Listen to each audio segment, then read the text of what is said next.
Alhamdulillahirabbil alamin wa bihi nasta'in wa ala umurid dunya waddin. Wassalatu wassalamu ala nabiyyinal mursalin Muhammadin wa ala alihi washabi ajmain. Rabbi syrah lana sudurana wa yassir lana umurana thumma amma ba'd. Qala Allah ta'ala fi kitabihil karim. Bismillahirrahmanirrahim. Qul ati'ullaha wa ati'ur rasul fa in tawallaw fa innama 'alaihi ma hummila wa 'alaikum ma hummiltum wa in tuti'uhu tahtadu wa ma 'alar rasuli illal balaghul mubin. Dalam ayat ini Allah Subhanahu wa taala berfirman, katakanlah wahai Rasul kepada mereka orang-orang munafik agar apa? Ati'ullaha wa ati'ur rasul.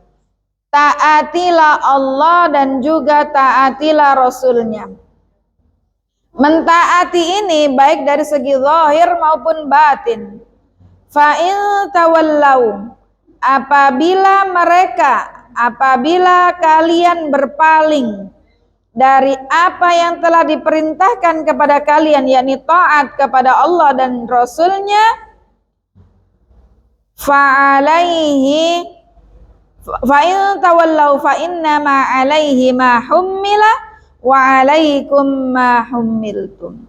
Kalau berpaling apa yang telah dibebankan kepada Nabi Muhammad sallallahu alaihi wasallam untuk menyampaikan kepada umatnya,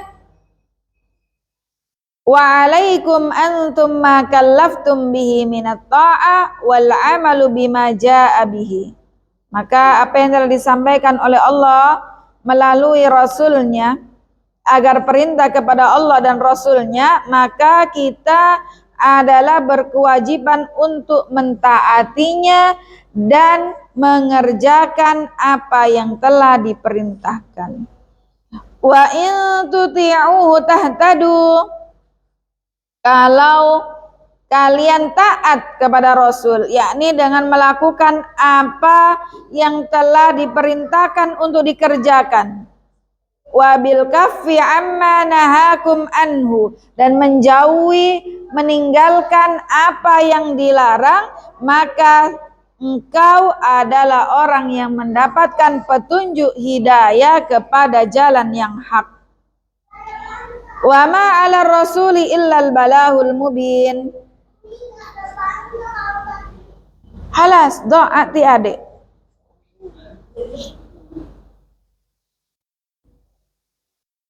Dan tidaklah bagi Rasul kecuali hanya Rasulullah ini bertugas menyampaikan dakwah, menyampaikan risalah tauhid. Falaisa 'alaihi hamalukum 'alal hidayah. Karena Rasul tugasnya hanya menyampaikan dakwah, tabligh. Adapun hidayah, hak prerogatif Allah Subhanahu wa taala, berikan kepada siapapun yang Allah kehendaki. Wa'adallahu alladhina amanu minkum wa 'amilus shalihat la yastakhlifannahum fil ardi kama stakhlafal ladzina min qablihim. Allah Subhanahu wa taala telah memberikan janji kepada orang-orang yang beriman kepada Allah dan mengerjakan amal saleh. Apa janji Allah? La yastakhlifannahum fil ard. Allah akan menolong mereka atas musuh-musuh mereka dan menjadikan mereka khulafa fil ard, pemimpin di atas muka bumi ini. Kama stakhlafal ladzina min qablihim wa la yumakkinanna lahum dinahumul ladzi irtada lahum. Begitu juga Allah Subhanahu wa taala menjanjikan untuk menjadikan agama yang telah mereka ikuti, yakni agama Islam, adalah agama yang diridhai oleh Allah Subhanahu wa taala. Wala yubaddilannahum mim ba'di khaufihim amna. Selain itu, kalau sudah taat kepada Allah dan Rasulnya, menjalankan perintah dan menjauhi larangannya, yang pertama Allah akan menolong dari musuh. Yang kedua, Allah akan jadikan khulafa fil ard, pemimpin di atas muka bumi. Kemudian yang ketiga, Allah akan menjadikan agama yang mereka ikuti, yakni agama Islam yang mereka taati adalah agama yang diridhai oleh Allah. Dan kemudian akti wisada ilaiha. Tabekih ya. Mata sataf'al bil wisada? Satanam? La, ataniya turidun naum. Halas, anta biduni, anta kaburta. Ya Allah Ahmad. Kemudian Allah Subhanahu wa taala akan menggantikan kekhawatiran, ketakutan. Allah gantikan dengan keamanan. Wala yubaddilannahum mim ba'di khaufihim amna. La yajuzuna Ahmad. Ya'budunani la yusyrikuna bi syai'a. Mereka beribadah, menyembah hanya kepadaku dan tidak menyekutukanku dengan apapun. Wa man kafara ba'da dzalika fa ulaika humul fasiqun. Maka barang siapa yang mengkufuri nikmat yang Allah Ta'ala berikan, maka sungguh mereka adalah orang-orang yang keluar dari ketaatan kepada Allah Subhanahu wa taala dan diberikan labeling fasikun, orang-orang yang fasik. Sudah banyak nikmat-nikmat Allah Ta'ala yang mereka berikan, namun kalau kufur nikmat, mereka adalah orang-orang fasik, kharijuna an ta'atillah. Wa aqimus salata wa atuz zakata wa ati'ur rasula la'allakum turhamun. Setelah itu Allah Subhanahu wa taala memerintahkan, halas uskut ihda. Setelah Allah Ta'ala perintahkan untuk taat kepada Allah dan Rasulnya, mengerjakan amalan soleh, menjauhi larangannya, maka Allah Ta'ala perintahkan Addus shalah ala akmali wajhin. Ahmad, ini nggak dipakai juga nggak dikasihkan adik. Halas. La.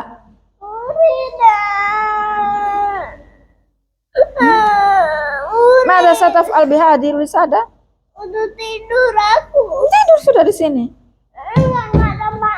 Ini mandal ini cantik, kuning. Mamamu yang nanas aja. Nggak dipakai juga, ya Allah. Ya Allah, pelitnya. Itu nggak dipakai, nggak tidur. Adik yang mau tidur itu. Wa aqimus salata wa atuz zakata wa ati'ur rasula la'allakum turhamun.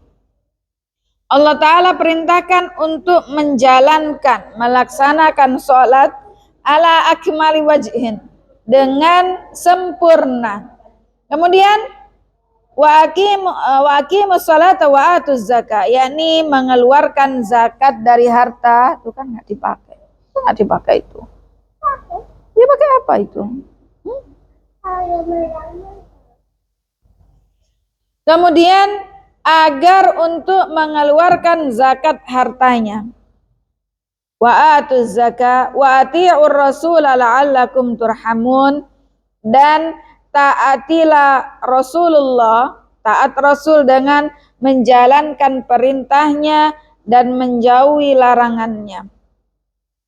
La'allakum turhamun, dengan harapan agar kalian mendapatkan rahmat Allah Subhanahu wa taala. Minta sana. Ummu Dafa, Ahmad mau bakso sana. Idap. Sudah jadi sana. Naam, jahiz. Atau amu jahiz. Idap hunaka kul wahdaka. Soalnya dia energinya terbuang sia-sia, nggak ada aktivitasnya. Harus kasih aktivitas.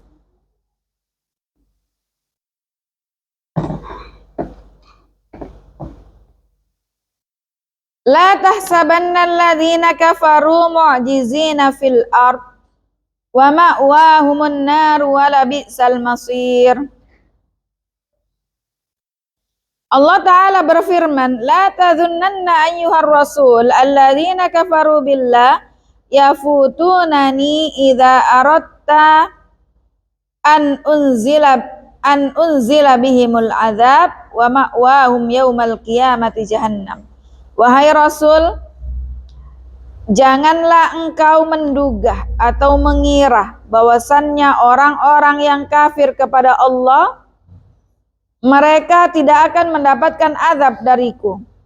Yakni kalau aku menginginkan saat ini juga tentu akan aku turunkan azab kepada mereka. Wa ma'wahum yaumal qiyamati jahannam. Yakni tempatnya orang kafir yang membangkang, tidak taat kepada Allah dan Rasulnya adalah jahannam. Wala sa'a masiru man jahannama masiruhum. Maka sungguh teramat sangat buruk orang-orang yang tempat kembalinya adalah ke neraka jahannam, wal iyadu billah.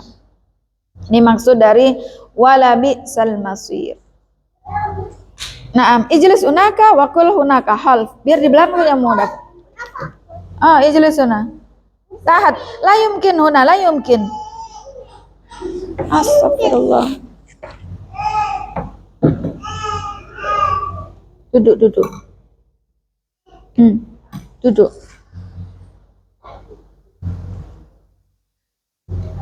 Nanti ibu-ibu pada ngeces juga ini.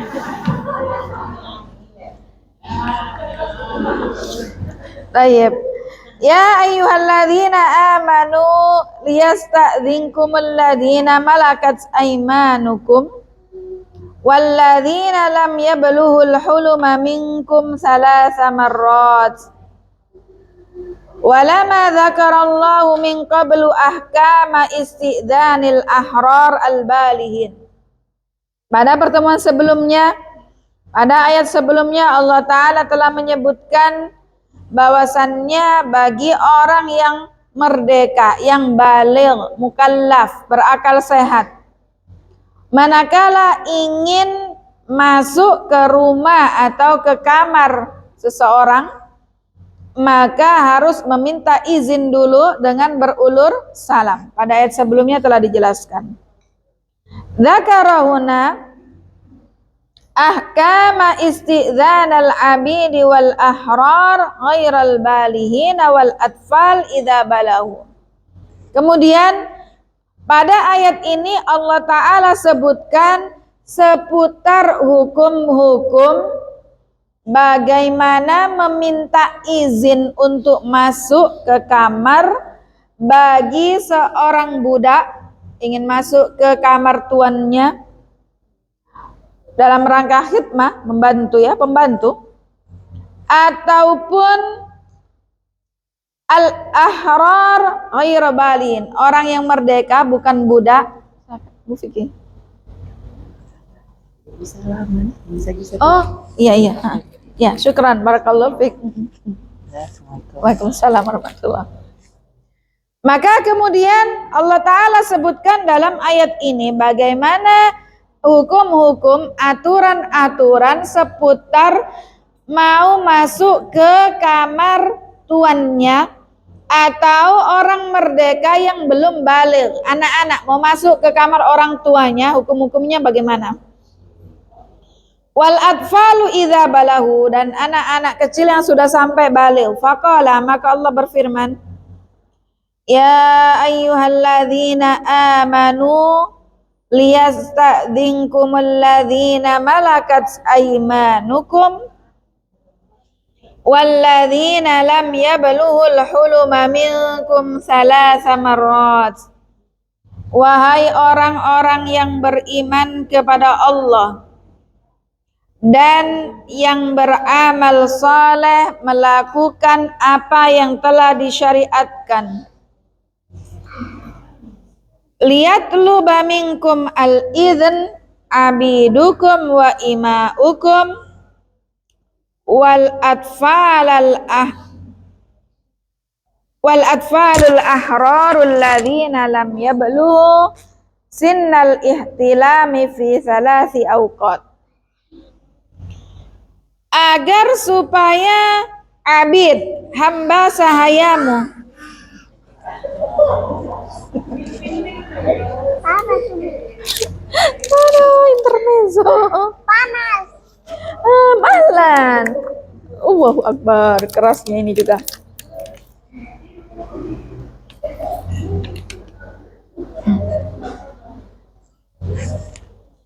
Keras sekali ini.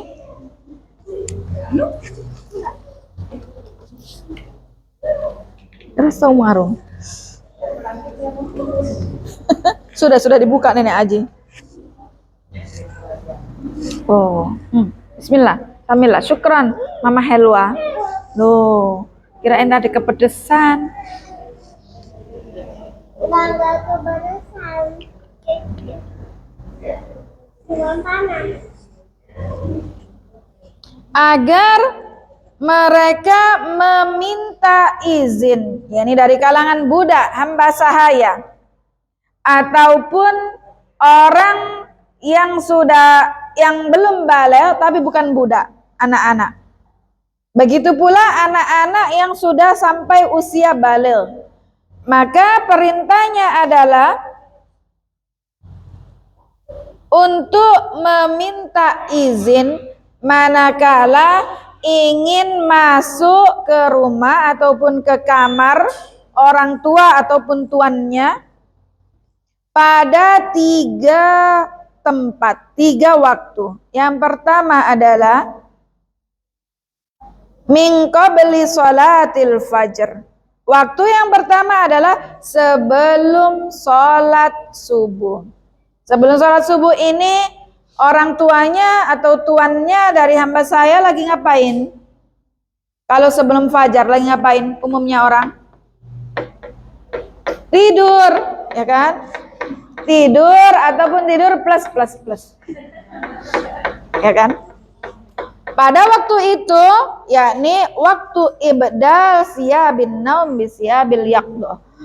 Kemudian pada waktu itu setelah menjelang waktu subuh, qabli sholatis subuh, tentunya akan mengganti pakaian, ya enggak? Habis tidur, tadinya pakai baju tidur, ganti baju menuju sholat atau baju untuk aktivitas, maka otomatis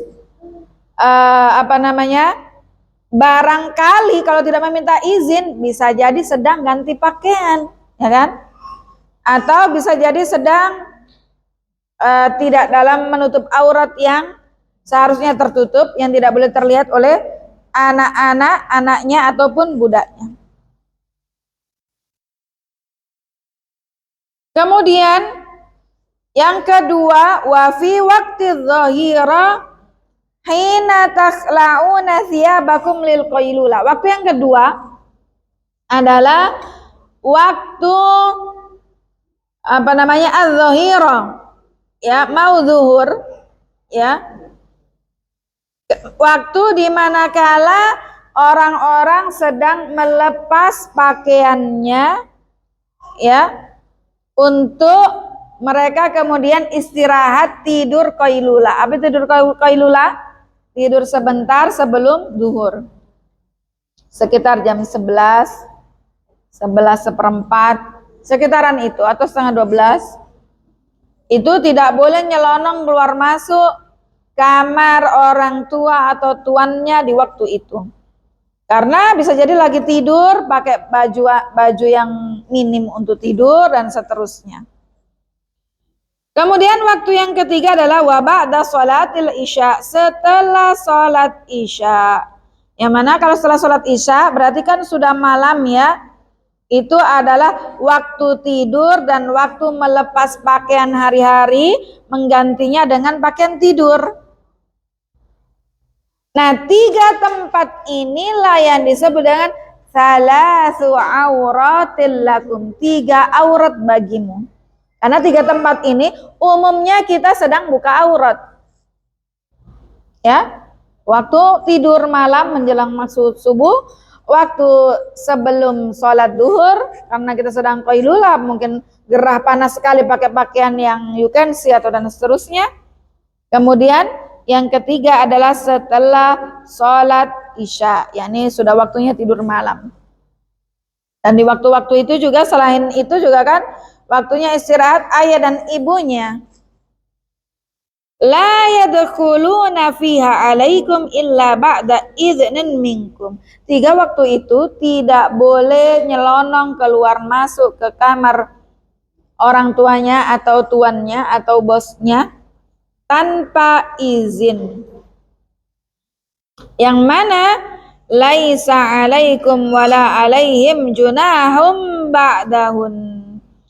Selain 3 waktu tersebut tidak perlu izin.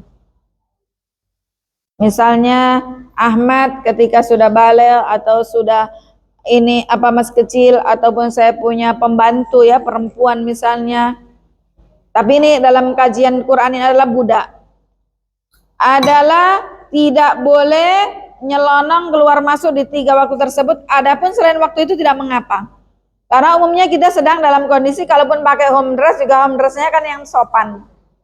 Ya, tidak yang you can see atau lingeri atau apalah. Ya.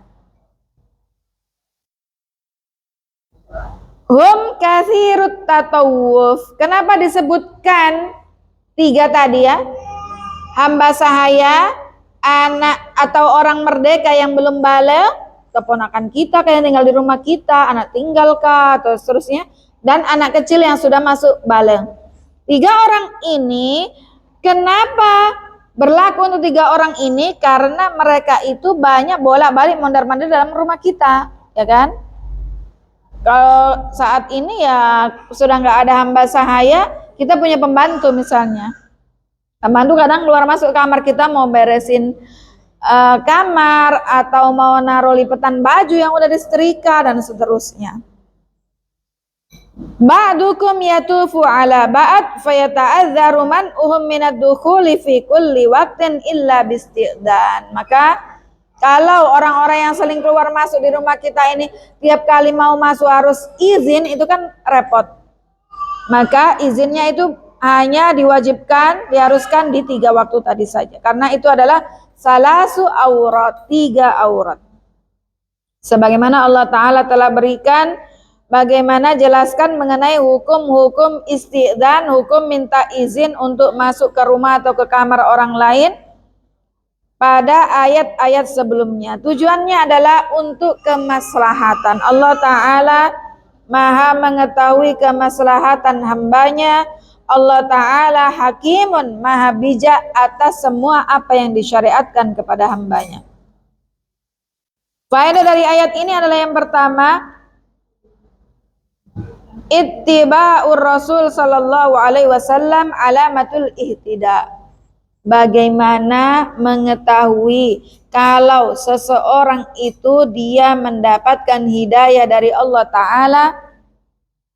Tandanya adalah dia mengikuti Rasulullah, sunnah, dakwah, ajaran Rasulullah sallallahu alaihi wasallam.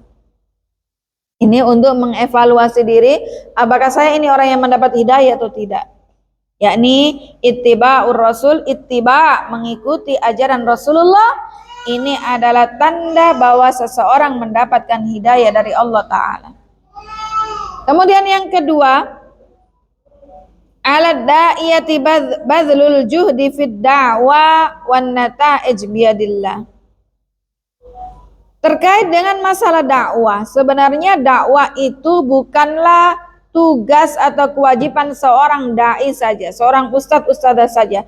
Tapi nahnu du'at qabla kulli syai'. Kita semua ini adalah pendakwah sebelum punya profesi yang lainnya sebagai dokter, dosen, ibu rumah tangga dan seterusnya. Wadifah atau pekerjaan kita yang pertama adalah dai, pendakwah kepada Allah Subhanahu wa taala. Maka bagi seorang dai, kita pasti akan mengingatkan saudara, pasangan, anak, suami, ayo kita sholat, ayo kita beramal soleh, tinggalkan ini, tinggalkan itu. Nah, ini namanya dai yang menyeru pada kebaikan dan melarang nahi mungkar. Ya, yang mana seorang dai ini harus berusaha untuk bagaimana menyeru, mengajak kepada kebaikan dengan usaha yang sangat. Adapun hasil itu di tangan Allah Subhanahu wa taala. Sehingga dalam ayat ini mengajarkan kepada kita jangan memaksakan hidayah. Dalam artian apa? Hidayah itu di tangan Allah Ta'ala. Kita hanya berusaha untuk menyampaikan. Saya sudah kasih tahu bahwasannya pergi ke dukun itu musyrik, bibi atau tante, eta, apa, kasih tahu. Sudah menjelaskan, sudah berusaha bicara dengan baik, dengan pelan-pelan. Tapi hidayah di tangan Allah Subhanahu wa Ta'ala. Terkadang pun kita sudah menjelaskan kepada keluarga kita atau berusaha dakwah bil hal dengan sikap kita yang baik, akhlak yang mulia, namun hidayah di tangan Allah Ta'ala. Terkadang itu masih belum bisa masuk. Karena apa? Semuanya itu hidayah di tangan Allah Ta'ala. Kita hanya berusaha untuk mendakwakan dengan sungguh-sungguh. Sehingga manakala dakwah kita itu tidak berhasil, kemudian kita putus asa atau ngambek, nggak mau lagi deh saya ngajak pada kebaikan. Tidak, tapi semuanya itu hidayah di tangan Allah Subhanahu wa Ta'ala. Kita jelaskan bahwasannya percaya ramalan itu tidak benar, itu menyebabkan musyrik seorang muslim. Kita harus yakin kepada Allah, diajak pergi kajian, diajak belajar bahwasannya begini loh akidah yang benar itu, tapi hidayah di tangan Allah Subhanahu wa Ta'ala. Kemudian yang ketiga, al-iman wal amalus salih sababut tamkin fil ardi wal aman. Keimanan diiringi dengan amalan saleh ini merupakan menjadi sebab seseorang itu kemudian hidup aman, tentram, sejahtera, dan diantaranya memiliki kedudukan atau ada di hati manusia, di hati kalangan masyarakat atau warga sekitarnya. Ini adalah efek dari keimanan dan amal saleh yang ia lakukan.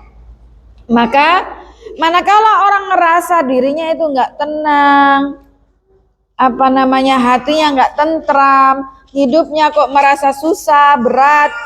Karena apa? Faktornya adalah ketiadaan iman dan amalan soleh. Baru-baru kita dikejutkan dengan kejadian yang ada di Sidrap, kalau tidak salah ya. Seorang wanita yang dibunuh oleh customernya karena dia open BO, ya, dan suaminya yang fasilitatornya. Karena sebabnya apa?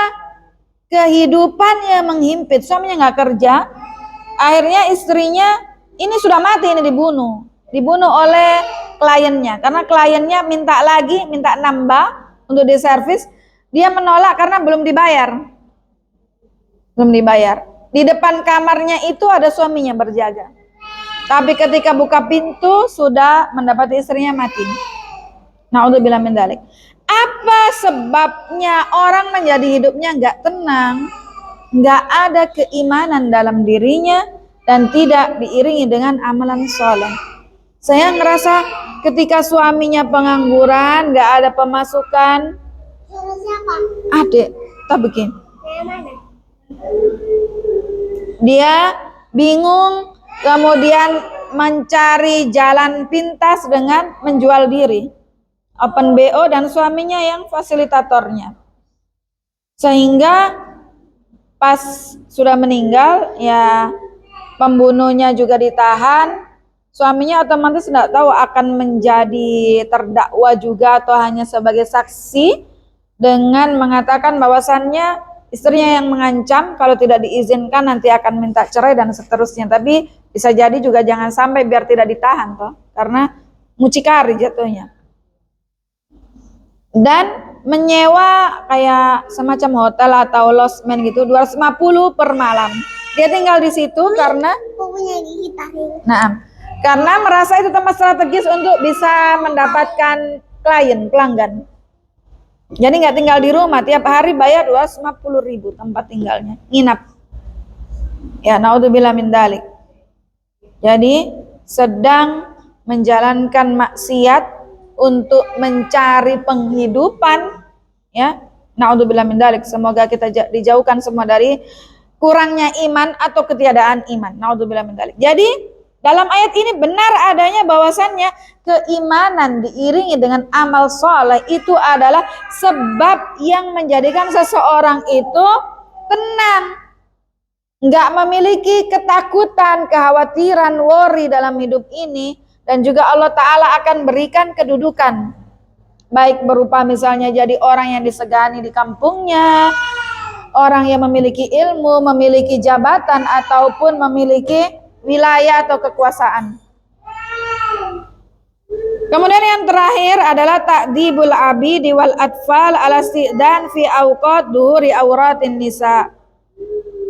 Adalah dalam ayat ini Allah Ta'ala memberikan pengajaran